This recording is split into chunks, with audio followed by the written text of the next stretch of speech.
Good Monday morning, family. Check it real quick. Food for thought as always. Get ready to get the week started.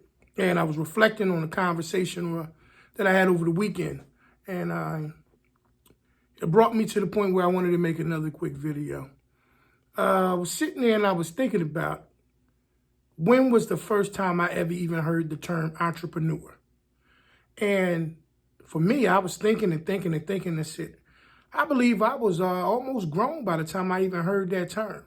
Now, it wasn't that I didn't see examples around me. I just didn't know what that was. I always assumed that people, made money, took care of themselves and their families, and that was just it.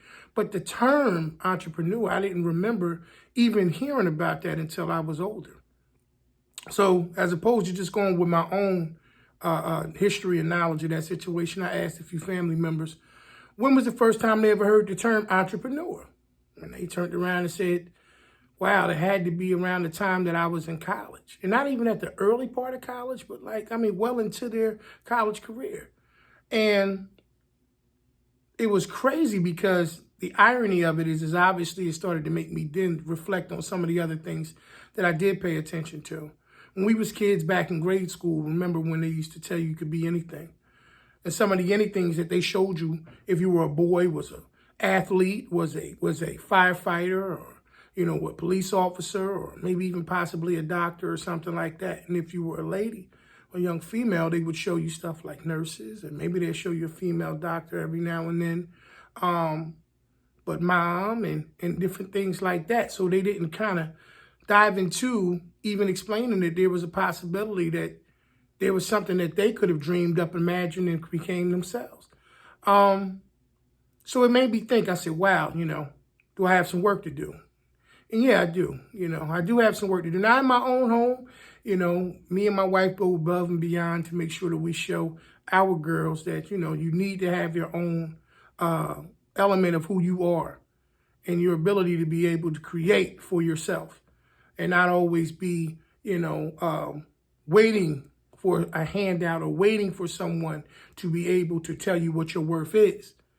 So first and foremost, part of the entrepreneur thing that I always wanted to explain and have them understand is that I'm not against jobs. I'm not against people working for people or working for institutions. But what I will say is this. It is highly unlikely that you will ever be compensated to the degree of what your true worth is.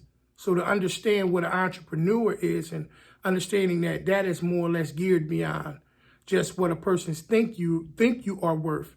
And it's more about what you understand and know what you created to do and what your worth is very vital.